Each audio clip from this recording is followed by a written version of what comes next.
مکنون سر اللہ المخزون عالم ما کانا وما یکون آب و گل انبیاء جان و دل اسبیاء مطلع ہر سعادت مقطع ہر سیادت خلاصہ کائنات فخر موجودات حضور احمد مجتبی محمد مصطفیٰ ارواحنا فدا صلی اللہ تعالی علیہ وآلہ وصحبہ وبارک وسلم کی بارگاہ بے کس پناہ میں جس طریقے سے پڑھاؤں بلند آواز سے میرے ساتھ مل کر پڑھیں الصلاۃ والسلام علیک یا رسول اللہ الصلاۃ والسلام علیک یا نبی اللہ الصلاۃ والسلام علیک یا حبیب اللہ وعلا آلک و اصحابک یا نور اللہ۔ کیا ہونا ہے پاؤں افکار ہیں، کیا ہونا ہے تیرے بیمار کو میرے عیسیٰ غش لگاتار ہے، کیا ہونا ہے دور جانا ہے رہا دن تھوڑا کوچ تیار ہے، کیا ہونا ہے دل ہمیں تم سے لگانا ہی نہ تھا اب سفر پار ہے، کیا ہونا ہے کل وہاں عید کا دن اور یہاں آنکھ بیکار ہے، کیا ہونا ہے اوروں سے چھپ کے کیے جس کے گناہ وہ خبردار ہے، کیا ہونا ہے ان کو رحمائے تو آئے ورنہ ان کو رحمائے تو آئے ورنہ وہ کڑی مار ہے، کیا ہونا ہے اور کیوں رضا کرتے ہو ہنستے اٹھ۔ حضرت مخدوم محمود براق شاہ لنگر جہاں رحمت اللہ تعالی علیہ کے عرس سراپا قدس کے موقع پر ہم سب موجود ہیں، اور میرے مخدوم ابن مخدوم انہوں نے مجھے حکم فرمایا کہ تجھے یہاں شریک ہونا ہے، تو حضور سیدی امان میاں کے حکم پر اور حضرت غالب میاں صاحب کی محبتوں سے میں حاضر ہوں۔ 50 منٹ کا وقت میرے پاس ہے کیونکہ 2 بجے ہمیں یہاں سے نکلنا ہے، اور جس عنوان کے حوالے سے غالب میاں صاحب نے مجھے پابند کیا ہے، میں نے اسی مناسبت سے آپ کے سامنے سورۃ الحشر سے آیہ کریمہ تلاوت کرنے کا شرف حاصل کیا ہے۔ اللہ تبارک و تعالی اس کے متعلق مجھے حق کہنے اور آپ سب کو حق سن کر اس پر عمل کرنے اور اسے عام کرنے کی توفیق عطا فرمائے۔ اس سے پیشتر آپ نے مجھ سے بہت بڑے بڑے علماء، خطبہ، مفکرین اور دانشوروں کو سنا ہے، اور میرے بعد بھی آپ سنیں گے۔ میں ایک طالب علم اللہ تبارک و تعالیٰ کی بارگاہ میں دعا کرتا ہوں اللہ اس حاضری کو مقبول حاضری بنا دے۔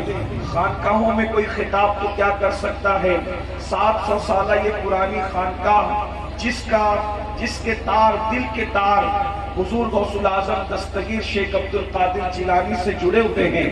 یہ سلسلہ سہروردیہ کیا ہے؟ اصل میں یہ سلسلہ قادریہ ہی کی ایک شاخ ہے۔ حضرت شیخ ابو قاہر سیدی نجیب سہروردی رحمت اللہ تعالی علیہ ہمارے مرشد قطب الاقطاب غوث الاغواث شیخ الشیوخ حضور شیخ عبد القادر جیلانی کے ڈائریکٹ خلیفہ ہیں، اور حضرت شیخ شہاب الدین عمر سہروردی رضی اللہ تعالیٰ بھی انہی کے فیض یافتہ ہیں۔ ویسے تو ہر سلسلے میں ابھی حضرت مفتی صاحب قبلہ سلسلوں کی بات کر رہے تھے، اگر دماغ میں یہ بات بیٹھ جائے کہ سارے فیوز و برکات سلسلے قادریہ کی برکتیں ہیں، میرے امام کہتے ہیں مزرع چشت بخارا و عراق و اجمیر، مزرع چشت بخارا و عراق و اجمیر، کون سی کشت پہ برسا نہیں چھالا تیرا۔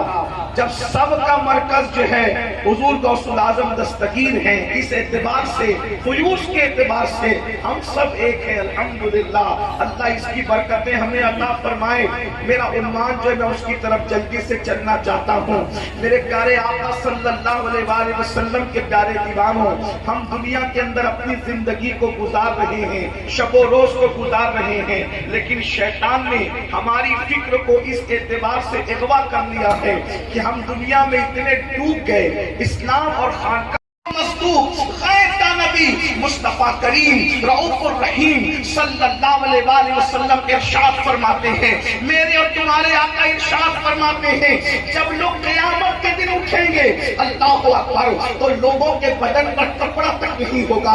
ذرا توجہ فرمائیں، ذرا غور تو کریں، وہ ساعت آنے والی ہے، اللہ اکبر وہ وقت آنے والا ہے، وہ ٹائم آنے والا ہے۔ میرے آقا صلی اللہ علیہ وآلہ وسلم کے غلاموں، سچے رسول صادق و مصدوق مصطفیٰ کریم رؤوف الرحیم صلی اللہ علیہ وآلہ وسلم فرماتے ہیں، قیامت کے دن انسان کے بدن پر کپڑا تک نہیں ہوگا، اللہ اکبر۔ اور جب انسان اپنی قبروں سے اٹھیں گے ایسا لگے گا کہ اللہ اکبر وہ نشے میں ہے، حالانکہ وہ نشے میں نہیں ہوں گے، لیکن نشے والے کی حالت کیسی ہوتی ہے، اللہ اکبر، بکھرے بکھرے بال، اترا اترا سا چہرہ، چہروں کے اوپر جو ہے وحشت چہروں سے ٹپکتی ہے، اللہ اکبر۔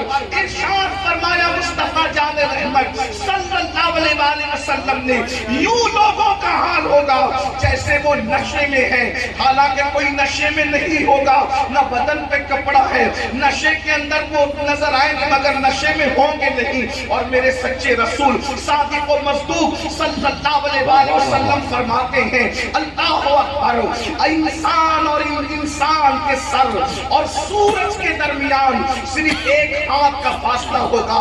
اپنے نبی کی بات مانتے ہو، حضور کی بات پر یقین ہے تو مصطفیٰ جان رحمت فرما رہے ہیں، جس کے کہنے سے اللہ کو ایک مانا، جس کے کہنے سے قرآن کو اللہ کی کتاب مانا، جس کے کہنے سے رسولوں کے سلسلے کو مانا، جس کے کہنے سے دین اسلام کو حق مانا۔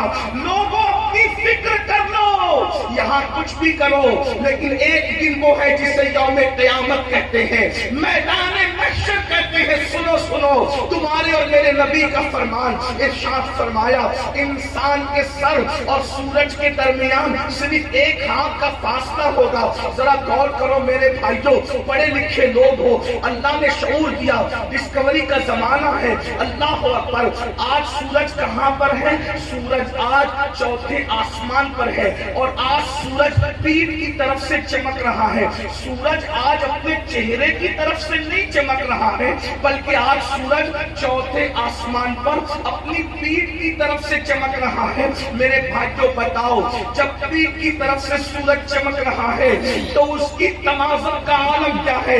چوتھے آسمان پہ سورج بے نقاب ہوتا ہے تو مئی کی گرمی میں ہم اپنے گھروں میں اش اش کرنے لگتے ہیں، ہائے ہائے کرنے لگتے ہیں۔ اے میری قوم کے وہ جوانوں جو مسجدوں کو ویران کر چکے ہو، نماز جمعہ کے لیے بھی خطبے کے لیے جاتے ہو، 2 رکعت پڑھ کر کے ایسے بھاگ کے نکل آتے ہو جیسے جیل سے چھٹنے پر قیدی بھاگتے ہیں، اسکول کی چھٹی ہونے پر اسکول کے بچے بھاگتے ہیں۔ کبھی سوچا فلموں میں 3 گھنٹے بیٹھتے ہو، میدان محشر میں کیسے کھڑے رہو گے؟ وہ پگھلا دینے والا سورج آج اللہ اکبر، مئی کی حرارت، اپریل اور مئی کی حرارت میں ہم ہائے ہائے کرنے لگتے ہیں۔ اس دن کیا ہوگا جب سورج سر پہ ہوگا؟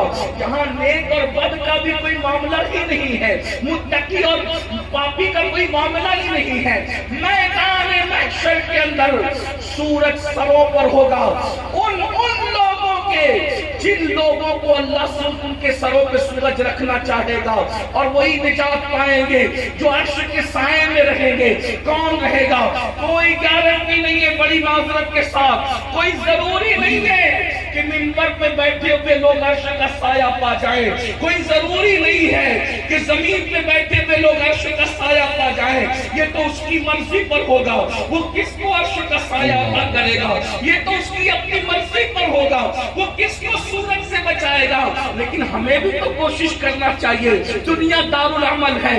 آئیے میں جلدی جلدی اپنی بات پوری کروں۔ میرے بھائیوں اتنا ہی نہیں، میرے اور تمہارے آقا مصطفیٰ کریم رؤوف الرحیم کریم صلی اللہ علیہ وسلم ارشاد فرماتے ہیں سورج سروں پر ہوگا اور انسان کے پسینے کی کیفیت یہ ہوگی. چوتھے آسمان پر ہے تو مئی میں اور اپریل میں کتنا پسینہ نکلتا ہے, جب سورج سر پہ ہوگا تو کتنا پسینہ نکلے گا.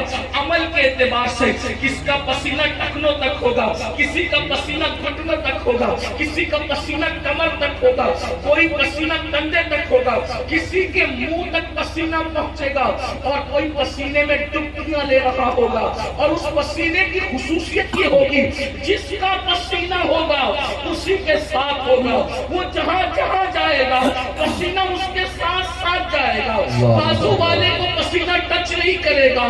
یہ میرے اللہ کی قدرت ہے.